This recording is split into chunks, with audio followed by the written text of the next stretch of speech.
The desert stretched endless beneath a sky brushed in gold, every grain of sand glowing as though it carried a secret meant only for those who dared to wander alone.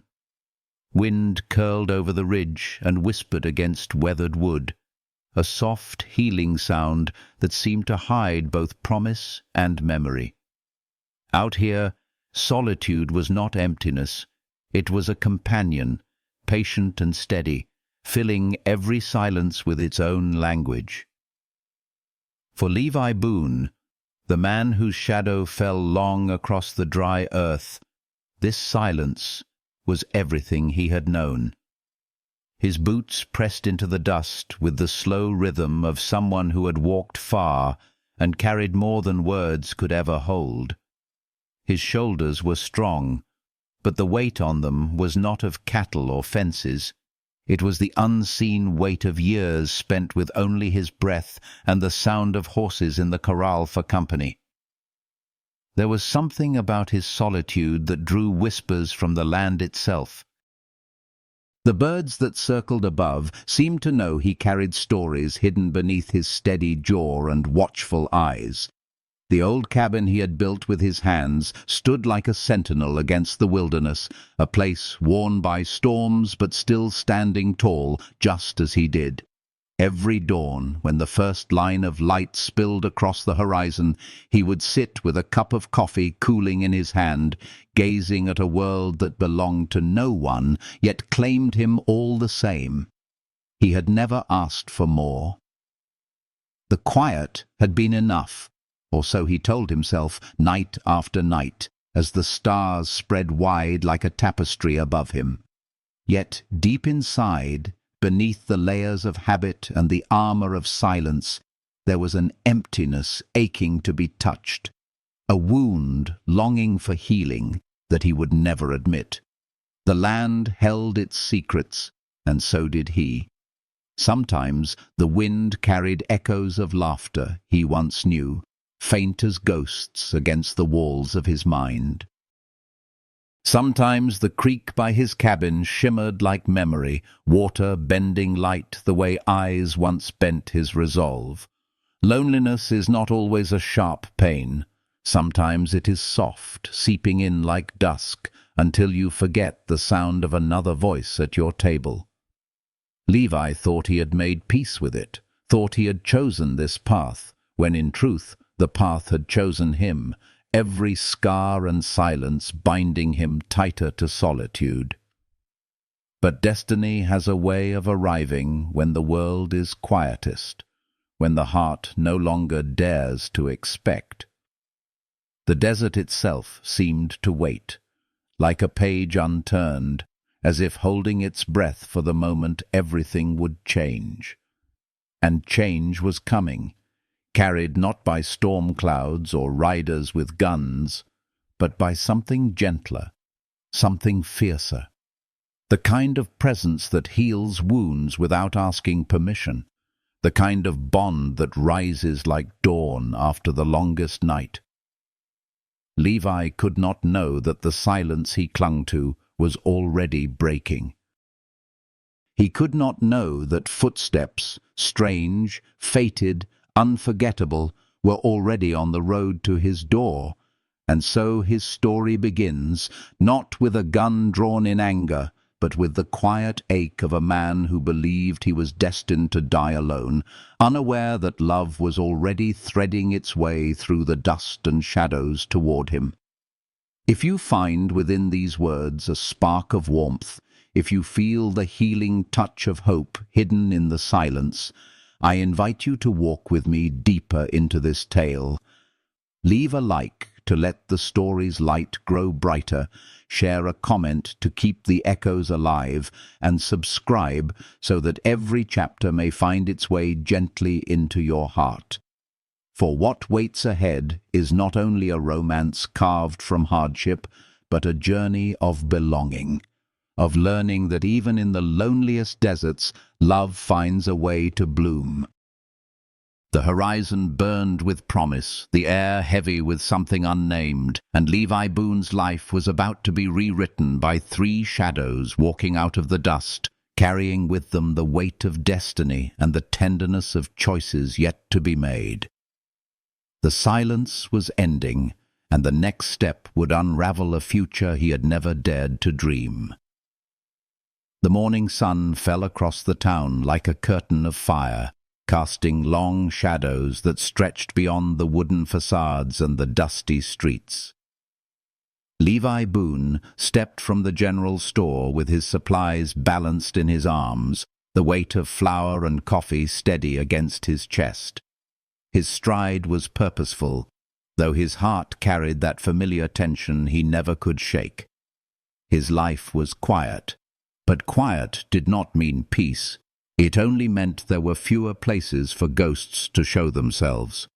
He intended to load his horse and ride home before noon, back to the silence that was his refuge. Yet fate had no intention of leaving him to silence that day. Two drunken settlers staggered outside the saloon, their laughter sharp and ugly against the crisp air. One lurched directly into the path of an old Apache man who walked slow and proud, a carved staff in his weathered hand. His hair, streaked with grey, glinted like silver threads in the sunlight, his presence carrying a dignity that the sneers of others could not diminish. Levi paused near the doorframe, his jaw tightening as he watched the exchange. The settler's words came slurred and cruel, a reminder of the ugliness men allowed themselves when they believed no one would stand against them. The shove came sudden, hard against the elder's chest, the kind of gesture meant to humiliate more than harm. No one else moved, faces turned away, eyes dropped, children pulled aside, every witness choosing cowardice disguised as indifference. Levi's hand tightened around the sack of flour. He hated the weight of such moments, hated the way they pricked old scars inside him.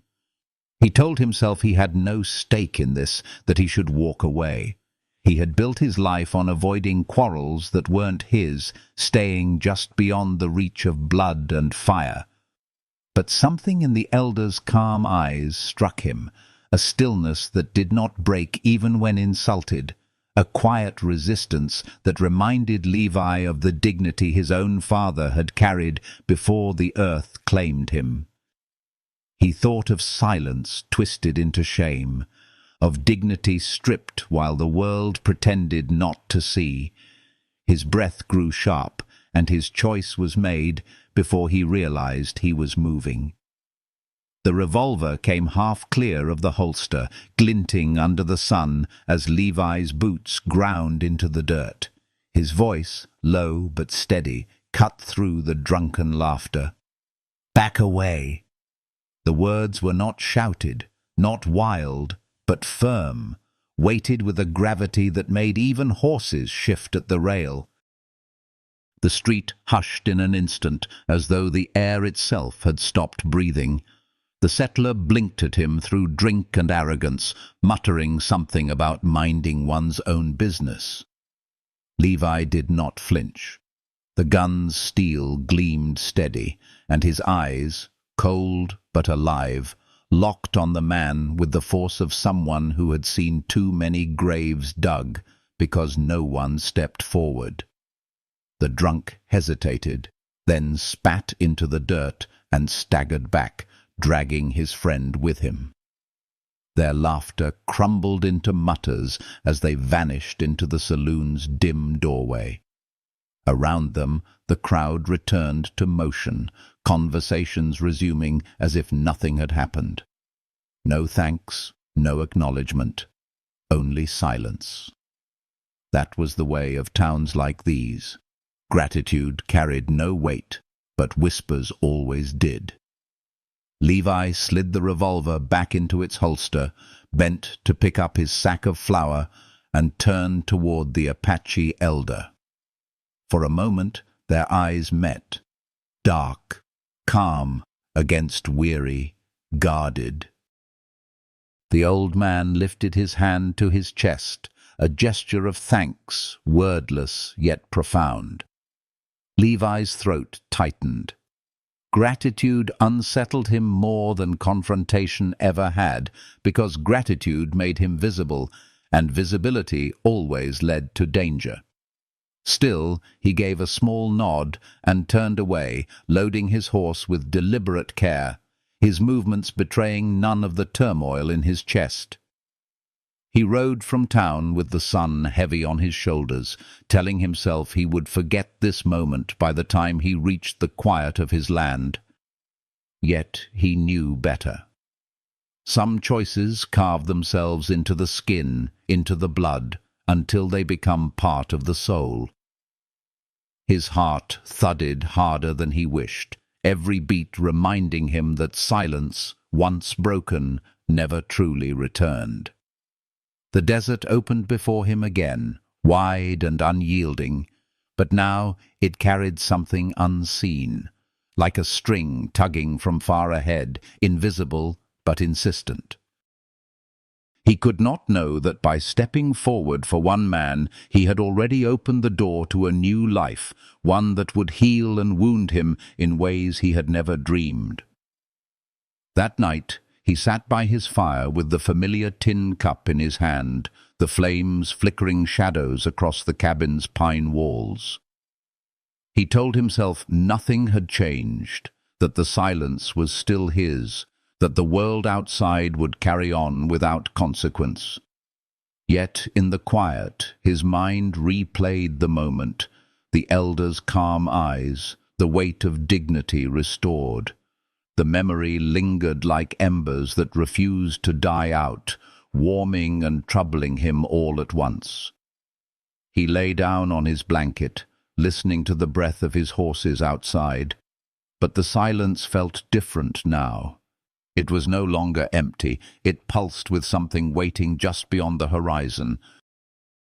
When dawn came, the land stretched quiet and expectant, as though the desert itself knew what Levi did not, that footsteps were already drawing near, that lives were already converging upon his own.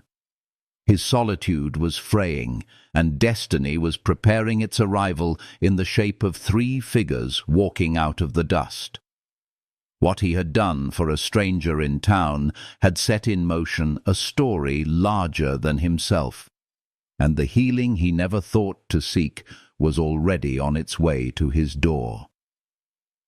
The following morning broke with a stillness so complete it felt as though the desert itself held its breath. Levi rose early, the way he always did, with the rhythm of years carved into his bones. The fire from the night before had burned down to ash, and he stirred it to life with slow, practiced hands, sparks lifting into the cool dawn air. Outside, the land stretched endless, washed pale under the rising sun. It was the kind of quiet he had built his life upon, the quiet that healed and haunted him in equal measure. But even as he sipped his coffee and leaned against the doorframe, he could sense a shift, subtle yet undeniable, as if the air carried a promise he had not asked for but could no longer ignore. The horses in the corral moved restless, their ears pricking toward the road. Levi set down his cup, the faint unease in his chest pulling him into the yard. A swirl of dust rose in the distance, heavy enough to mark more than a single rider. He waited, one hand brushing his revolver out of habit, but his body remained still, rooted to the earth he called home. 3 figures emerged from the haze, their steps long and unhurried, their silhouettes tall against the horizon.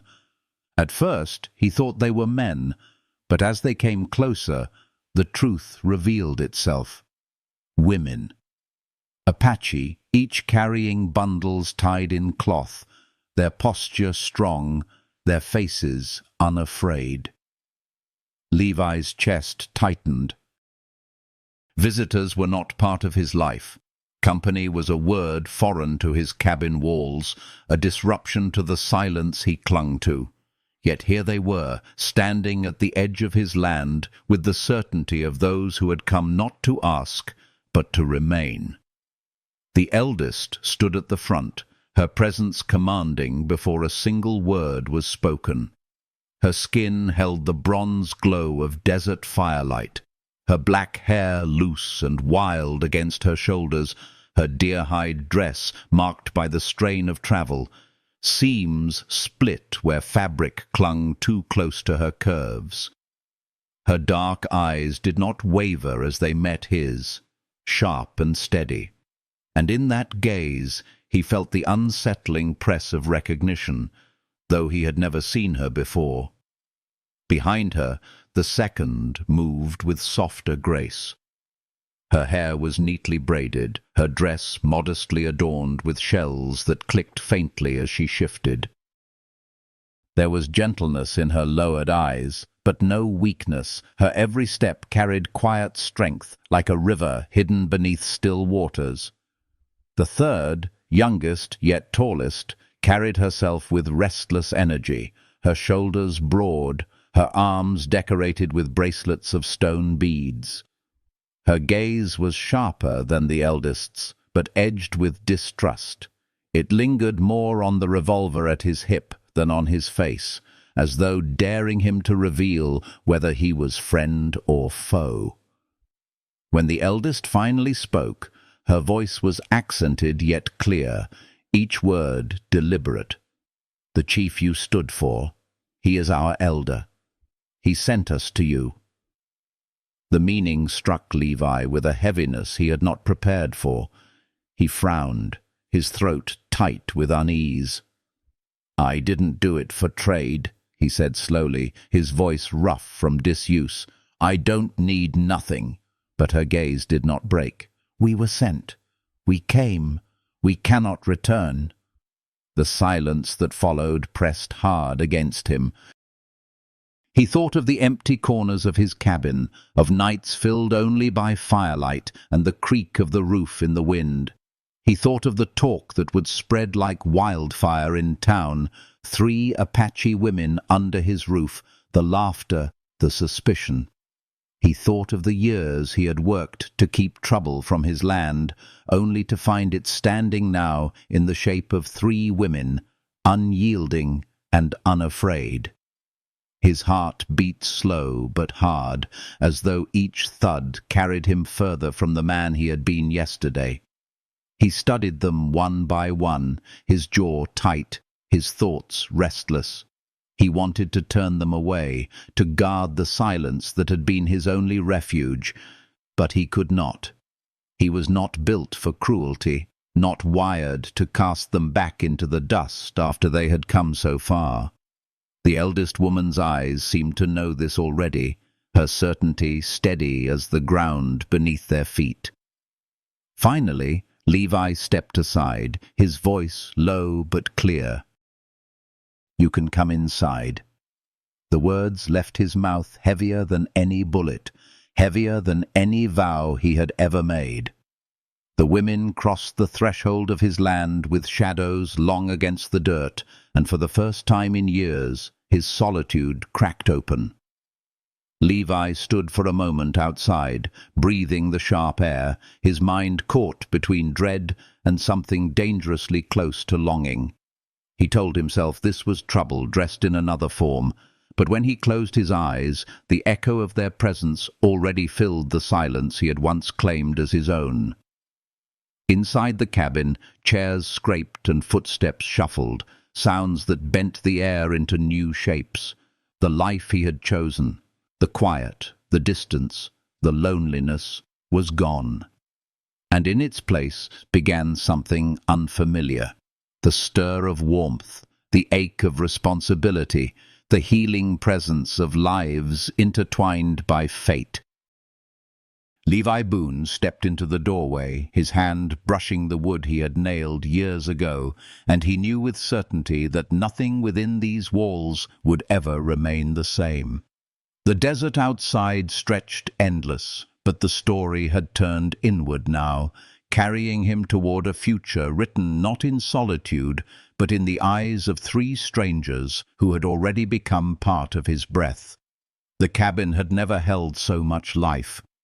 Its walls, once witnesses only to the creak of timber and the low hum of desert wind, now breathed with the presence of three women whose silence carried weight heavier than words. Levi stepped inside, his boots brushing the worn floorboards, and felt the shift immediately. The space seemed smaller, warmer, as though the air itself bent around their forms. The smell of dust and leather clung to them, mingling with the faint smoke from his stove, filling the room with a reminder that they had travelled far to arrive here. He lingered near the door, his body rigid, his mind restless, uncertain of what he had invited into the stillness of his world. Asha, the eldest, set her bundle upon the table, her movements steady and unhurried, her dark eyes sweeping across the cabin as though measuring its strength. Tula, gentle in her bearing, touched the stove with careful fingers, as if testing the warmth of a place she might coax into home. Mika, fierce and watchful, stayed closest to the door, her posture sharp, her gaze fixed on Levi's revolver like a hawk circling prey. The cabin's silence thickened, not the healing kind Levi had grown used to, but a silence swollen with expectation, with lives intersecting in ways none of them had chosen. Levi cleared his throat, his voice gravelled from years of disuse. "Ain't much here. You'll make do." It was no true welcome, yet it was the only bridge he knew how to build. He set his sack of flour beside Asha's bundle, his hands moving slow, deliberate, as though to prove he meant no harm. His every gesture spoke of restraint, of the deep unease coiling through his chest. He had carved his life from solitude, yet now 3 pairs of eyes pressed into him, reshaping the silence into something heavier, something alive. For a long while, no one spoke. The only sound was the low crack of the fire catching in the stove, its glow painting amber across the rough walls. Then Tula broke the silence, her voice soft, careful in its English. "We can cook." She gestured toward the stove, not asking, but offering, her tone carrying both humility and quiet certainty. Levi gave a brief nod. "Beans in the sack by the door. Coffee, too. Ain't much else till I ride into town again." Tula moved gently across the room, her braids swaying, her presence bringing a softness that seemed to soothe the edges of the air. Mika's eyes followed her every step, suspicious, protective, unwilling to let her guard fall. Asha, meanwhile, lowered herself into one of the mismatched chairs without asking. She sat tall, her torn dress pulling faintly across her shoulders, yet her posture held a quiet authority, as though she belonged there by right. Levi's gaze drifted to her, unbidden, and for a moment he felt the pull of something nameless, something dangerous. He looked away quickly, stacking kindling by the stove, forcing his thoughts into the rhythm of small tasks. Still, the weight of her presence pressed against him, each glance shared between them sparking a silence louder than words. When the beans began to boil, the room filled with the healing aroma of food, shared after long travel. The 3 women ate carefully, their movements measured, their silence unbroken save for the scrape of spoons against tin bowls. Levi sat last, his rhythm the same as it had been every evening alone, yet this time the sound of his spoon joined theirs, the echo of community unsettling him more than solitude ever had. He had not realized until that moment how deeply he had grown used to eating in silence, the air around him empty save for the breath of fire. Now each sound carried warmth, a reminder that loneliness was no longer his only companion. When the meal was done, Levi rose and spoke in his usual blunt way. "Take the bed. I'll sleep by the fire." His words were simple, but his jaw clenched tight as he said them. Asher's eyes narrowed, searching for trick or pride, but found only resolve. Tula's face softened with unspoken gratitude, while Mika scowled, her lips pressed hard as though still waiting for betrayal. Levi ignored it. He spread his blanket by the fire, his revolver within reach, not from distrust, but from habit, the kind of habit solitude and danger had etched into his bones. As night deepened, the cabin breathed with new sounds. The rustle of fabric as the women settled into the bed, the low murmur of Tula's voice in her native tongue, the creak of wood beneath Mika's shifting weight as she kept half watch even in her rest. Levi lay on his blanket, staring at the beams above, his thoughts restless. He had not asked for this.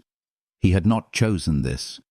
And yet, as Asher's steady gaze lingered in his memory, he realized he did not resent it either. The silence of the cabin had been broken, but it did not feel wrong. It felt alive. By the time the fire burned low, his body ached with weariness, but sleep refused him. The desert wind pressed against the cabin walls, carrying with it the same question that now lived inside him. What would it mean to let them stay? Levi closed his eyes, listening to the soft breathing that filled the space around him, and for the first time in years he felt something stir deep within, an ache not of loneliness but of belonging, fragile and unformed, waiting quietly to grow. The dawn would bring answers he had not sought, but tonight the seed had been planted, and the silence he once clung to was no longer his alone. The morning light bled through the cracks in the cabin walls, thin ribbons of gold cutting across the floorboards and tracing the outlines of unfamiliar shapes. Levi rose before the women stirred, his body stiff from the blanket on the floor, his mind heavy with the memory of their presence. He splashed water on his face at the basin, the chill biting his skin, yet it did little to quiet the restless thud of his heart. When he turned, Asher was already awake, sitting at the edge of the bed, her long hair tumbling loose around her shoulders. She did not speak, only watched him with the steady patience of someone who measured more than words could hold. He muttered something about chores and stepped out into the wide desert morning, the air sharp and cool, the land stretching endless and silent as always. Except now, he was no longer alone within it. By mid-morning, the rhythm of life on the ranch had shifted. Without instruction, the women had moved into the current of his routine, as though they had always belonged there.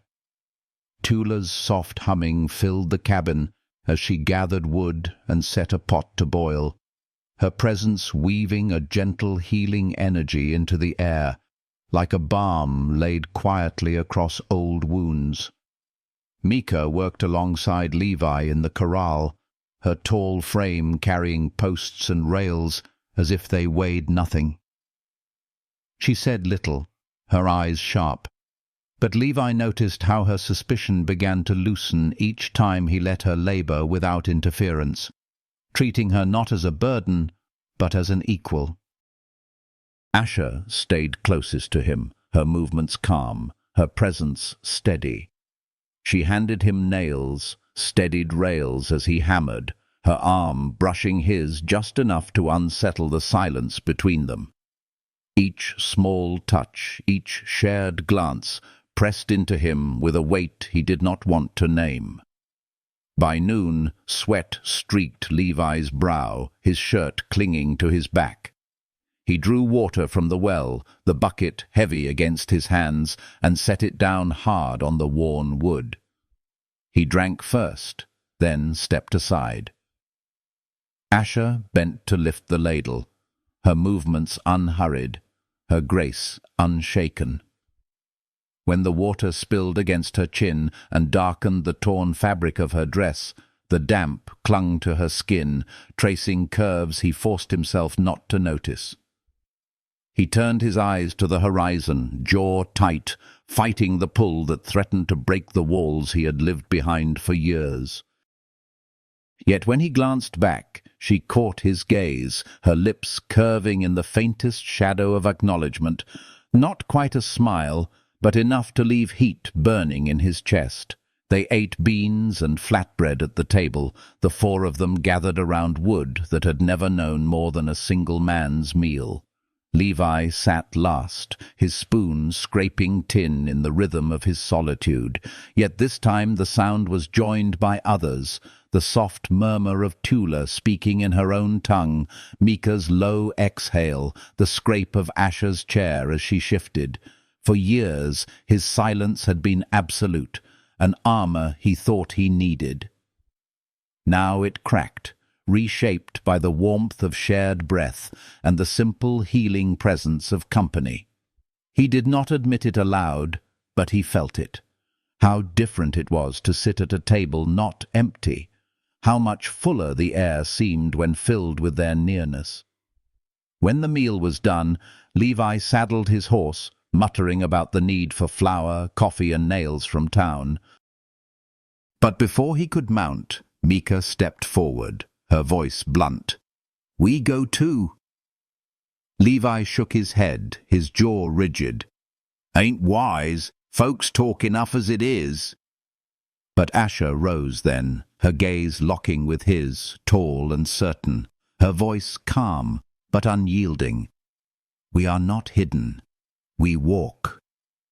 Something in her tone pressed against his resistance, a quiet force that refused to bend. He imagined the whispers, the stares, the men who might see 3 women under his roof and twist it into filth. He imagined trouble spilling into fists, into guns.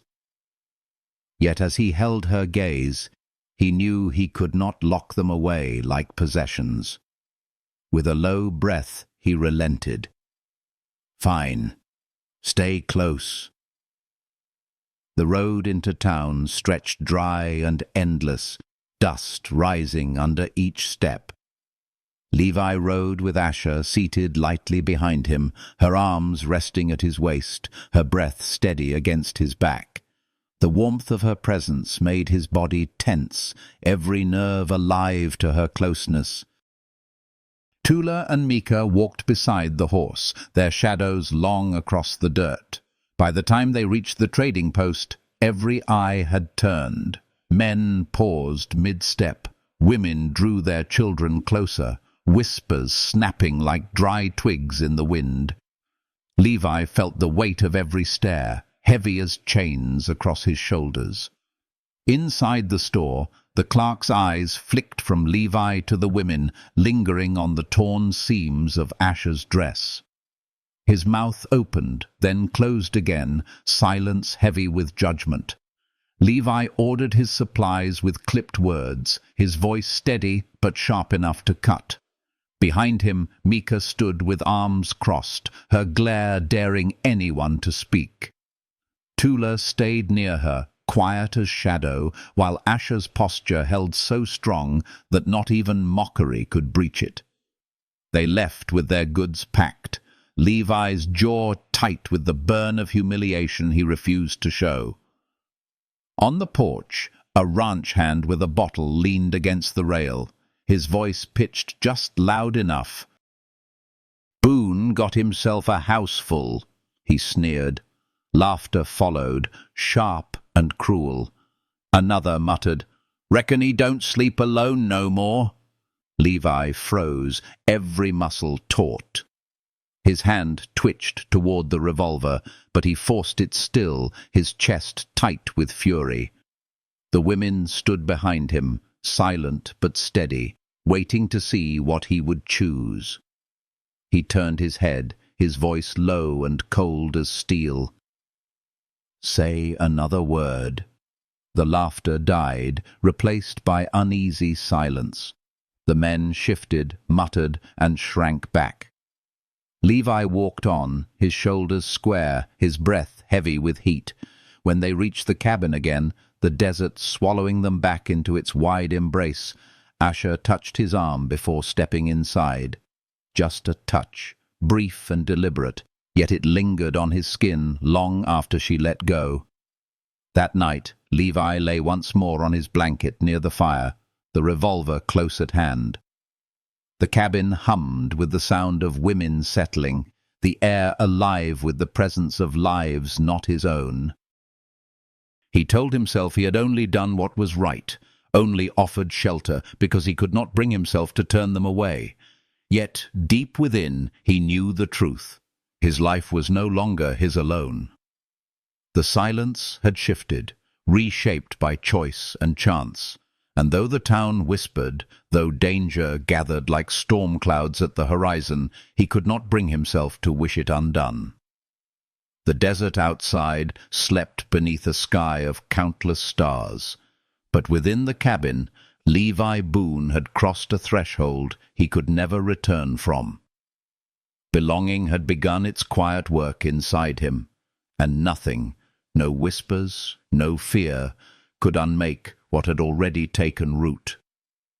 The night stretched deep and healing, and in its stillness he began to feel the stir of a life no longer measured by solitude, but by the steady presence of those who had chosen to stay.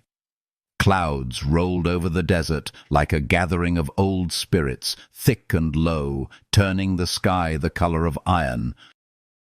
By late afternoon, the air pressed down, hot and still, the kind of breathless tension that made horses toss their heads and men speak in whispers without knowing why.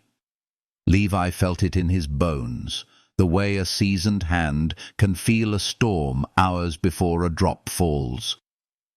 He drove a wedge into a knot of wood beside the barn, the crack ringing sharp, and glanced toward the horizon where the light had thinned to a dull pewter glow. "Bring in the water!" he called, steady and even, like a ritual spoken to hold chaos at bay. Mika moved first, swift and sure, lifting the bucket from the well with a single clean pull, the rope singing against the crank. Tula gathered the last of the cut wood, her soft humming threading through the heavy air, a healing little tune that soothed the edges of waiting. Asher came to stand beside him without a word, her presence an anchor, her hair lifted by the rising wind, black against the grey. The first thunder broke like a rifle shot across the flats. Levi flinched only with his eyes, the rest of him a calm profile turned toward the fence line. "Inside," he said, and the four of them crossed the yard just as the rain began to fall, big, hard drops that hit the roof with a sound like thrown gravel, then a downpour, fierce and sudden, washing the dust from everything it touched. Within the small cabin, the storm became a world of its own. Rain drummed on the shingles in relentless waves. Wind pushed at the door and hissed down the chimney pipe, making the fire spit and hiss, and then settle into a steady, stubborn glow. The room tightened around them, warm and close, every breath shared. Tula set beans to simmer with onion, and the last pinch of salt they had, the steam carrying comfort into the corners. Mika pulled a stool near the door and set her hatchet across her knees, a guardian with eyes bright and unsleeping. Levi laid his revolver on the table beside the lantern and sat, stretching his back, feeling the ache of work and the deeper ache of something unnamed. Asher crossed the room and took the chair opposite him. The lantern light found the hollow at her throat, the quiet strength along her jaw. The stitches Tula had run along the torn seam of Asher's dress held, a neat line of mending that told a story of care more than poverty. The rain was so loud it was like a veil between them and the rest of the world. The cabin, for these hours, was the only place time remembered. "You are troubled," Asha said at last, her voice low, not prying, simply setting a truth on the table between them. Levi's thumb brushed the table's edge, rough against rough. "Storm makes the horses skittish. Roof leaks on a mean wind. Plenty to mind." He meant it. He also knew it wasn't all. Asha tilted her head, studying without taking. "Not that." He met her eyes, because not meeting them was worse. There were things a man could hold alone for years, and they'd weigh less than a quick, honest look in the right moment. He drew a breath and let it go quietly. "Town's got a long tongue. It'll wag itself into fists if it can." A flash of lightning bleached the room white for a heartbeat. The thunder that followed trembled in the floorboards. Asha didn't look away. "Then we stand," she said simply. There was no bravado in it, no demand, only choice, spoken like a steady hand to the shoulder of fear. The rain worked its song. Tula's ladle touched the pot, and her humming returned, soft and round, wrapping the edges of the storm in something human. Mika shifted, the hatchet a silent promise. Levi felt an easing under his ribs that had nothing to do with the fire's heat. The storm pushed all his old logic aside, the reasons for staying alone, the safety in distance, the defensive humor that kept men out. What remained were the shapes in this one room, 3 women whose lives had braided into his, and the truth that he would bend himself into any shape required to keep them whole. When the beans were ready, they ate with a kind of reverence storms bring, as though the stew were more than beans and water, as though it were shelter itself. Steam beaded Asha's lashes. Tula passed bread she had coaxed from scant flour the day before, still soft at the center. Mika took her portion and returned to her stool, eyes on the latch, listening to a world that could not breach their door. The lantern made a warm circle on the table, and within it, for the first time, Levi noticed how naturally Asha's hand found the side of her bowl and rested there, as if claiming a place belonged not in the mind first, but in the small rituals of eating and waiting and looking up at the same moment. After the meal, the room settled into that good hush that follows being fed when the body loosens and the mind stops running. Levi wiped the table with a cloth, then set the lantern wick down low. The storm answered with a new volley of rain. Asha stood and stepped closer, so close he could see the trim scar on her wrist and the tiny fleck of flour she had not noticed on the back of her hand. Her voice had found a quieter place now. "You carry weight alone. You do not have to." He felt the sentence as much as he heard it, as a pressure on his chest, a loosening in his throat. He wanted to say that a man who asks nothing cannot be robbed of anything. He wanted to say that asking is a door through which loss walks uninvited. But the words tasted like old wood, like something that had kept him standing and also kept him from living. He reached up without deciding to and brushed that fleck of flour from her skin. Her hand turned, palm opening, a small offering. The kiss found them like the first breath after surfacing from deep water, unhurried and necessary. Not a claiming, but a meeting, steady as the way Levi drove fence posts, firm, honest, present. The lantern hummed softly. The rain carried on. When they parted, Asher's forehead rested against his for a quiet second that seemed to mend something he hadn't known was torn. Neither spoke. They didn't need to. The room had already rewritten the rules of what could be said without words. Mika pretended not to look. Tula pretended not to smile. The storm went on, but beneath it something gentler worked through the cabin. The warm drift of breath, the slow unwinding of old cords tied too tight around a man's heart. Levi sat back, palms flat against the table, feeling the truth of what had begun like heat through wood. He had never been one for ceremony. He believed in actions done right and words kept simple. But he understood ceremony now. Two people choosing in the open, with others near enough to hear the choosing, even if no one said a single thing aloud. Night fell deeper. Tula banked the fire. Mika finally let her eyes close and her hands fall away from the hatchet, though the tool remained near. Asher lay down with her sister and her kin on the bed. The blanket's quiet rustle feathered the dark.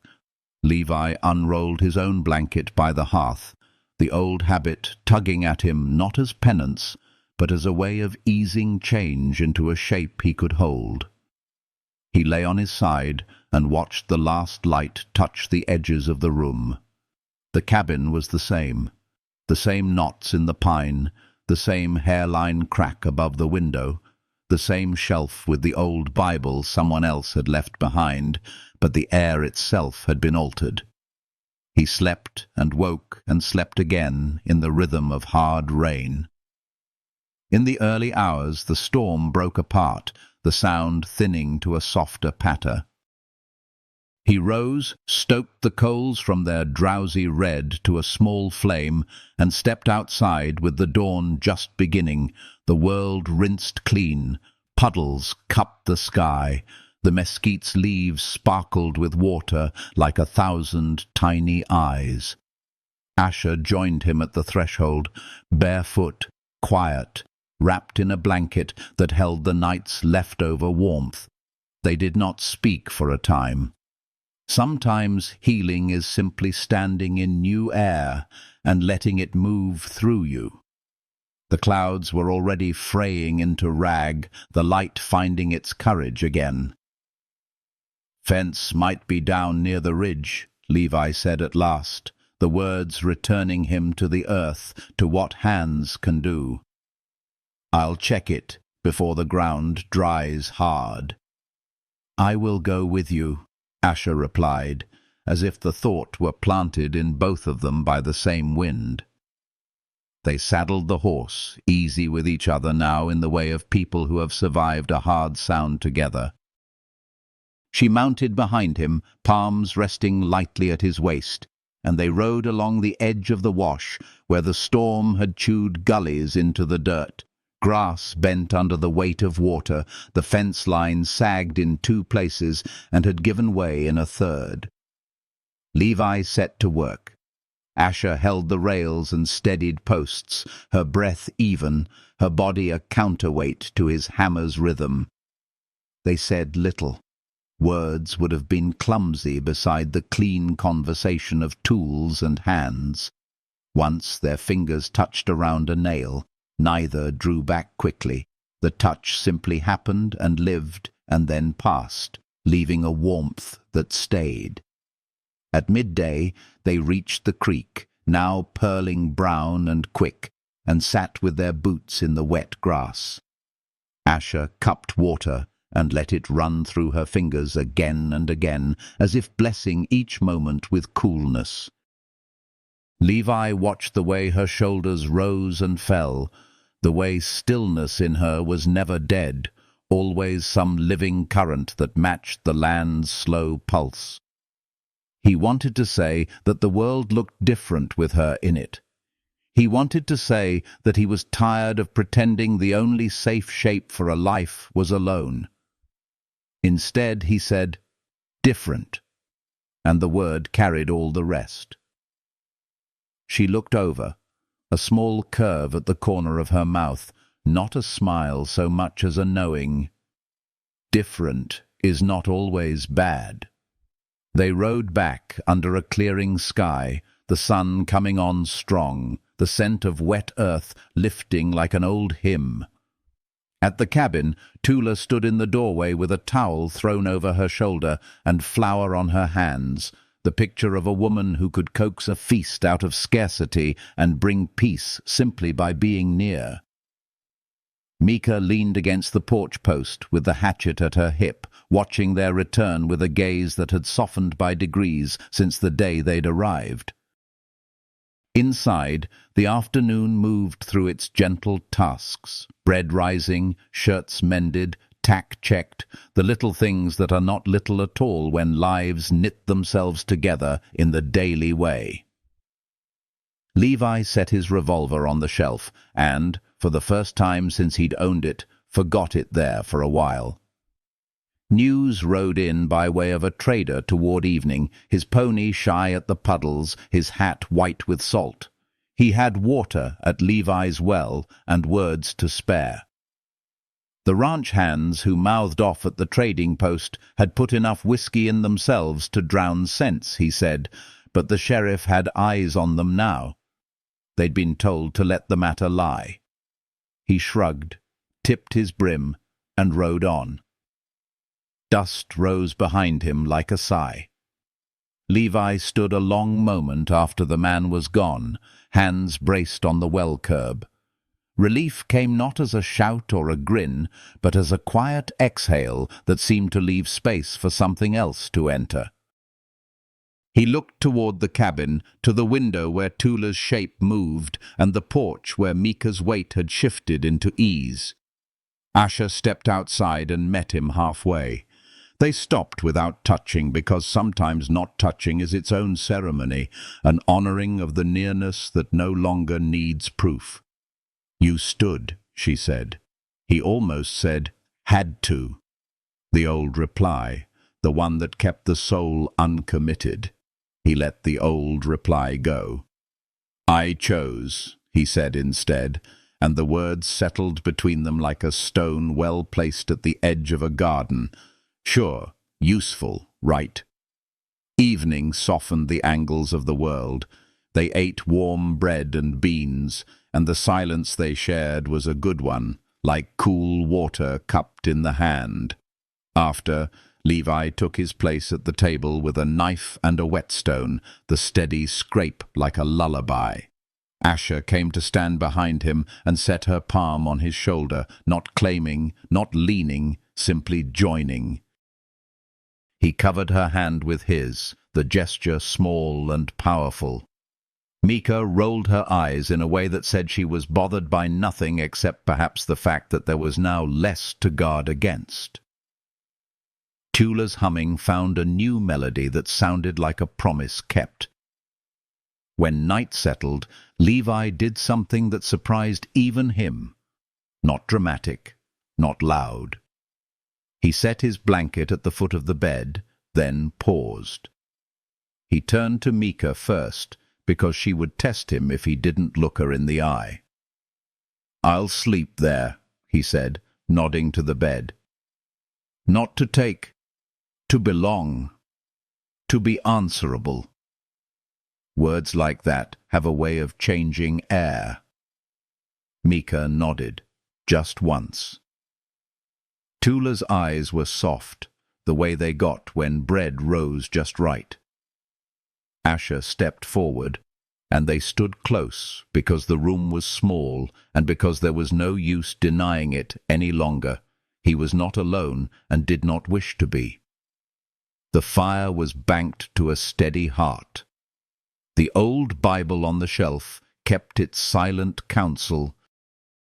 Outside, the desert stretched into a darkness rich with owls and distant coyote talk and the breath of a land rinsed clean. Inside, the four of them arranged themselves as naturally as water finds the low places, each where they could best rest, each where they could best watch over the others come morning. Levi lay down beside Asher, and found that the bed did not feel like a prize or a danger. It felt like a place earned by the uncomplicated arithmetic of truth told and stood by. He listened for a long while to the weave of their breathing, to the way the cabin sang in its new key. Under his palm, the coarse weave of the blanket warmed. Under his ribs, a steadier rhythm answered the old drum of solitude with something gentler and stronger. He slept without the thin, hard edge that had cut his rest for years.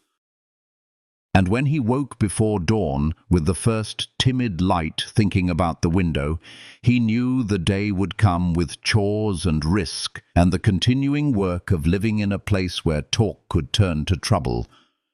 But he also knew the measure by which he'd meet it, with hands ready, with eyes steady, with a household to stand for and be shaped by. Morning would open its quiet door, and beyond it lay whatever came next, the riders who might try their luck again, the new fences to be set straight, the small mercy of coffee shared, the patient mending of a dress seam, the learning of each other's languages by touch and time. Out on the flats, the puddles would already be giving themselves back to the sky, and in the giving, the world would shine. He rose and reached for his boots. In the bed, Asher stirred and touched his wrist with the softness of someone who knows the exact weight of a man's burdens and will carry the corner he cannot. Tula turned, already listening for the first whisper from the stove. Mika stood, hatchet in hand, grinning, just a little, at the work waiting outside. Levi opened the door and let the new light spill in. The day answered with the calm certainty of a land renewed after rain, and he stepped into it with the quiet, grounded knowledge that love, unflashy, stubborn, healing, had already chosen him back. Word travelled faster than dust. It moved in thin threads through the trading post and along porch rails, stitched into talk over dice and tobacco, rising with the burn of whiskey in men who wanted a story more than they wanted truth. By the time the week bent toward its middle, Levi could feel it before a rider ever crested the ridge, the change in air that comes when a name is being carried ahead of trouble. He listened to the land the way he always had, fence wire singing faintly in heat, the nervous hush of quail in the brush, the way a horse's ear tips point when it doesn't like what it smells. All of it said the same thing. They were coming. He spent the morning making work look like nothing but work. Rails set straight. Nails driven to the clean, full sound that tells you wood and iron agree. Water drawn. Tack mended.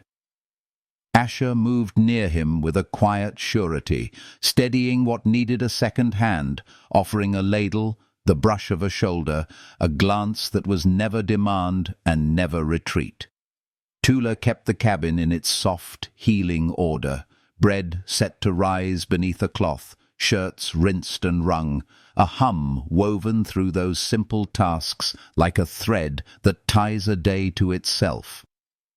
Mika paced the yard with a patience that came from being born where danger isn't a question but a schedule.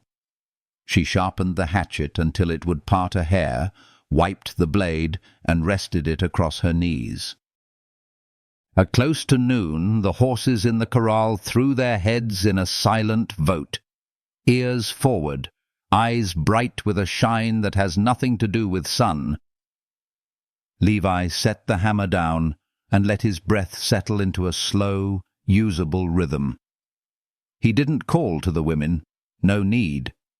The land had already carried the word through them all. The riders announced themselves with the thin shiver that always runs ahead of hooves. A faint tremor in dirt and bone, then the hard, inevitable drumming that folds into a man's chest. 4 of them, silhouettes first, then faces he knew well enough to have hoped never to see out here. They reined up 10 yards from the porch. The scar-chinned hand who had laughed on the store steps leaned forward in his saddle with the grin of a man who loved being the loudest sound in a quiet place. "Boone!" he called, his voice heavy with a daring meant to draw blood or a flinch. "Heard you built yourself a little kingdom out here. Thought we'd pay respects." Levi stepped down from the fence rail, dust brushing his boots like a sign of blessing. He didn't put his hand on the revolver yet, didn't cross his arms, didn't spit. He only stood square in the door of his own day. "You've paid enough. Turn your horses." Another rider let the leather creak, eyes skimming the cabin door where Tula's shadow paused and Asher's height turned the small window into a frame for something unmistakably strong. "Folks say you're keeping 3, the man said. "Figure that's more than one man can use."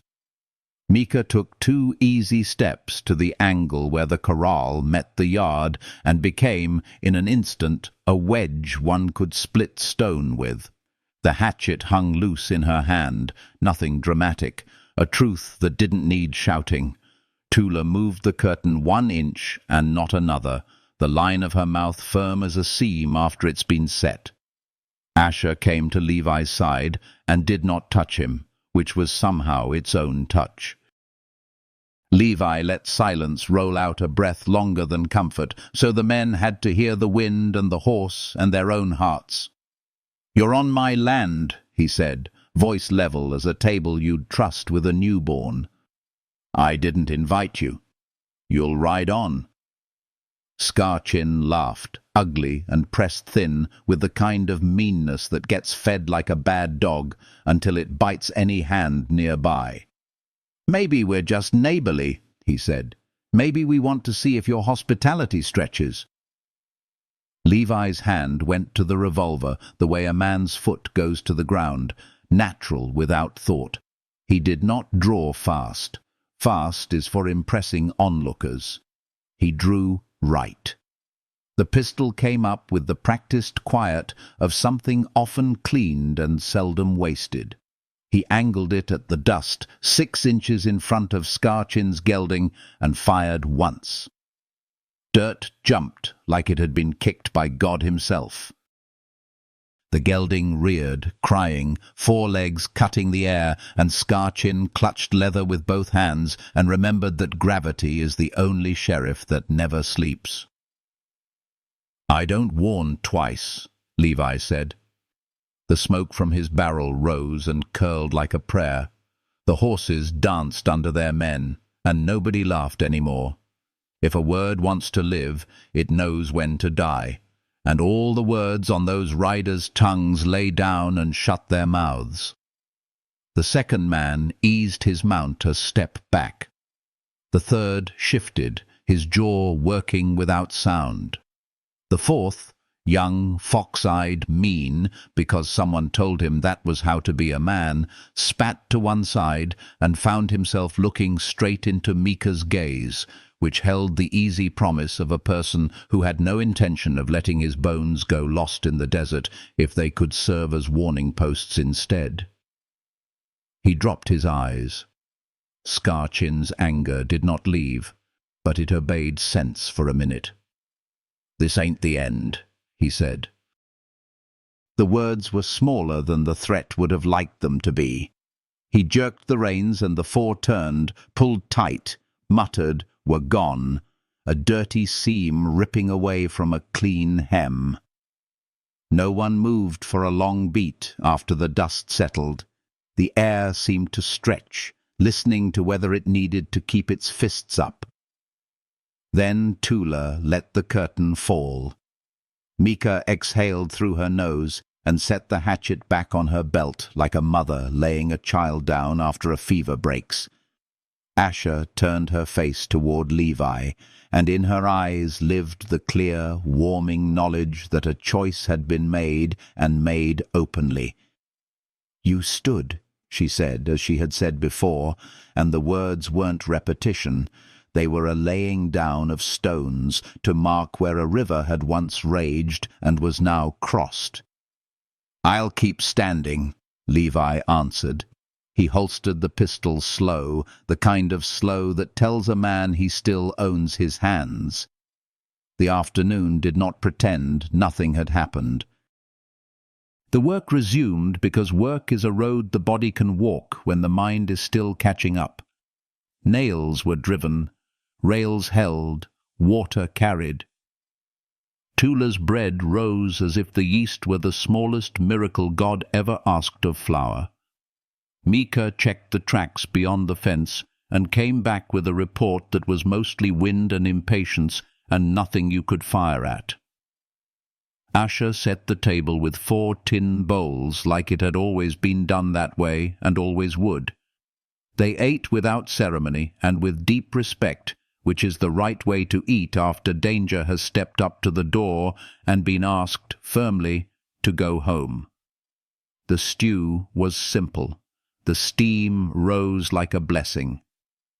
Tula's hum was a river running through green places inside people who had not, until recently, believed they grew anything but thorns. Mika recounted the riders' faces as one might count fence posts, fact by fact, not to feed fear, but to keep the map true. Levi listened. He had no wish to be a legend or a lesson. He wanted, very simply, for the sun to lower itself into evening with everyone under his roof accounted for and as unbroken as a day can allow. When the dishes were washed and set to dry, the day did its slow, beautiful falling. Light settled on the corral rails like a hand that knows where to soothe. Asher stepped out to the porch, and Levi followed, drawn not by duty or habit, but by a piece of gravity that wore her face. They stood with their shoulders near, watching the desert turn gold and then copper, and then that deep red that comes only when a sky has rehearsed for hours and finally dares to sing. "I thought choosing meant losing," he said after a while. "I thought keeping quiet kept me whole." "And now?" Asher asked, not leaning on the question, just setting a small bowl out to catch whatever truth might pour. "Now I know quiet can be a wall," he said. "And a wall keeps out the wind and the rain and a man's own life." He lifted his hand and found hers as a matter of course, the way a man will find his own hat in the dark, their fingers laced, a practical knot. Inside, Tula folded cloths, the dampness cooling her palms, the scent of soap and yeast and wood smoke, a kind of hymn. Mika took the whetstone to the hatchet again with a lazy, satisfied rhythm, not because it needed it, but because the sound in the room had a good heartbeat and she wanted to play along. The next day brought a quieter test. Not riders, not threats, just the town's eyes when Levi went for salt pork and a bit of coffee. He went alone. He could not keep the women hidden and would not, but there are times when a man meets a place head-on and does not drag others into its dust.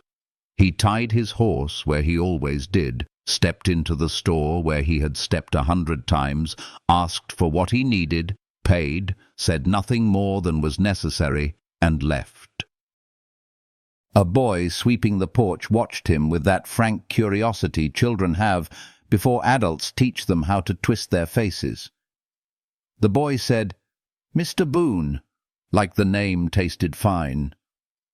Levi tipped his hat, and before he rode out, turned to look at the town square. No one spat. No one laughed. Men went on being men. Women, busy with the work that keeps a place from falling apart, went on being exacting and kind. A thing that could have been a fire in gossip stayed, for the moment, a cold stove. Back at the ranch, Asher met him with a nod that asked and answered at once. He took the sack from the saddle and handed it to her. "Salt enough to be generous," he said. Tula smiled. Small, but what is small to a starving man? Mika rolled her shoulders like someone whose muscle had been fed a quiet victory. They settled into days that had, even before, been honest. Mending, hauling, tending, learning one another's timings and tempers. The tenderness between Levi and Asher did not blaze. It breathed. It showed up in the small economies of two people paying attention, the cup left at the exact place a hand reaches for without looking, the extra inch of blanket turned down when night ran colder, the way her braid would catch, and he would, without a word, free the stranded strand from a button with the patience of a man untangling fishing line. They spoke of old losses the way good surgeons speak of scars, without making a spectacle, with respect for what had been survived. When the heat broke 3 days later and a breeze came in off the flats, they took the horses to the far trough and worked in a loop, fill, lead, check, and back again. The sun, shaken out to a softer shine by the wind, set shadows that had edges you could trace with a fingertip. Levi saw then, with an almost painful clarity, how a life changes shape without the old shape noticing the moment it happened. He had been a circle, closed, whole in his own logic. Now he was a path, open, going somewhere with others' footsteps matching his. At dusk, they sat on the ground, because the porch had taken enough weight for the day. Tula shucked a handful of beans she had saved, the whisper of pods opening like laughing to herself. Mika told a story in her language, and Asher translated only what needed translating. Short, bright pieces that jumped from her mouth like sparks.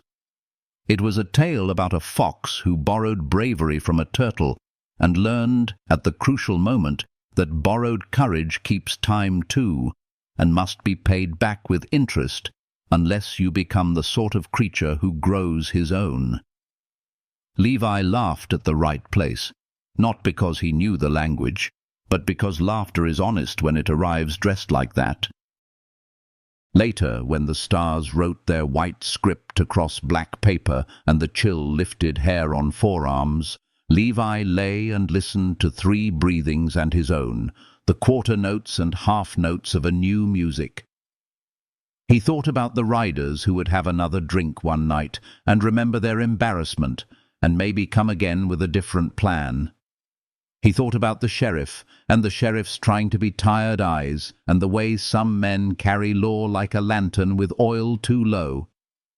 He thought, finally, about tomorrow's fences and a creek that would want its banks reshaped after the storm. He did not think about being alone because he no longer was, and the mind, given the mercy of a true fact, will let go of the lies it once clung to. Before sleep found him, Asher's hand slid across the blanket and rested near his rib, like a promise that didn't need words or jewelry to hold. He placed his rough hand over hers and breathed all the way down. The cabin's old wood, after years of witness, learned a new kind of settling, one that sounded like a house accepting its people.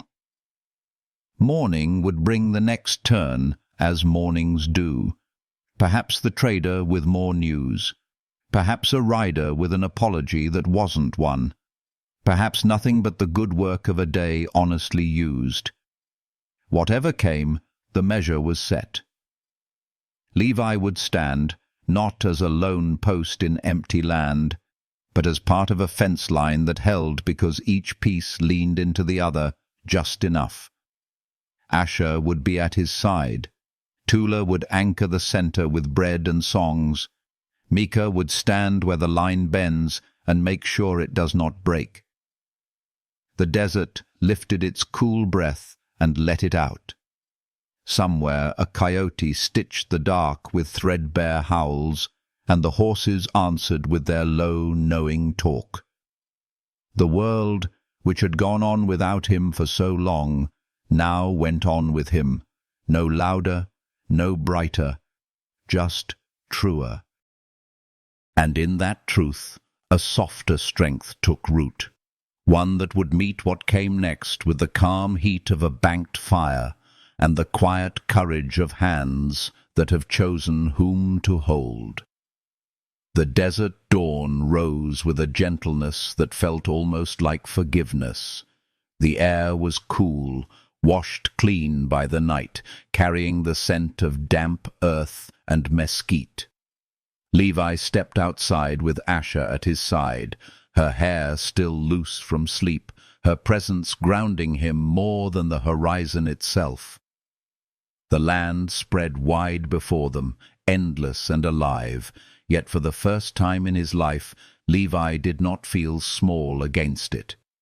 He felt part of it, rooted, as though the cabin, the corral, the women within, and his own breath were woven into the same fabric.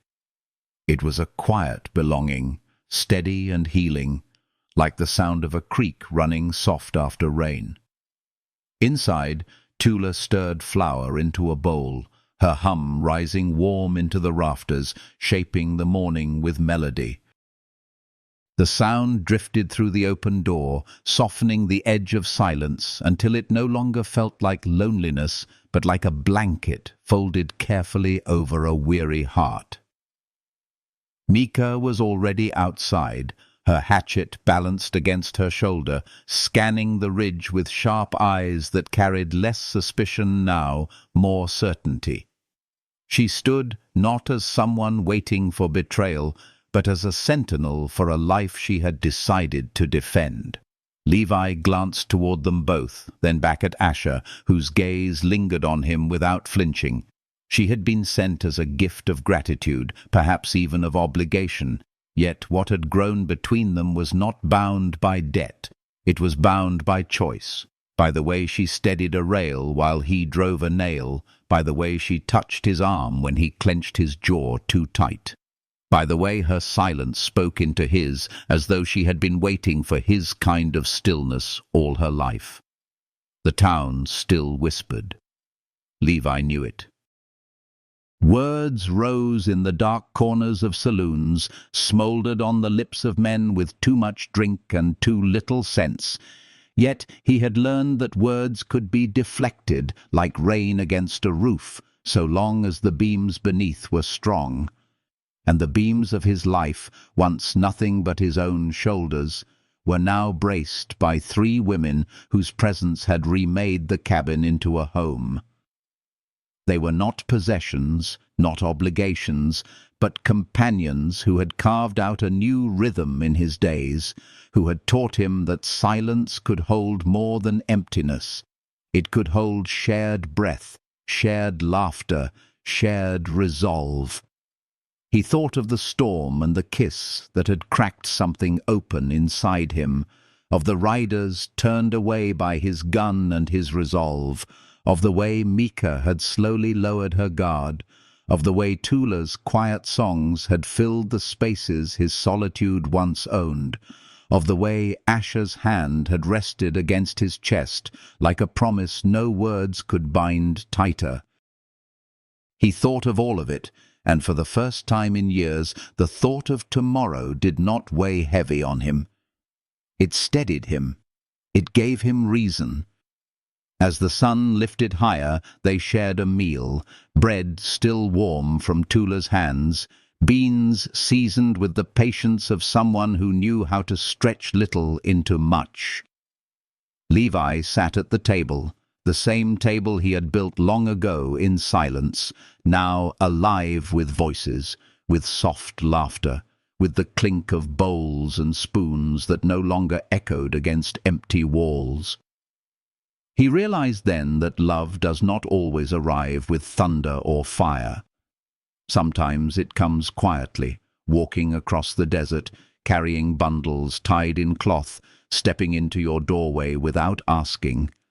Sometimes it settles itself like a storm that leaves the land greener in its wake.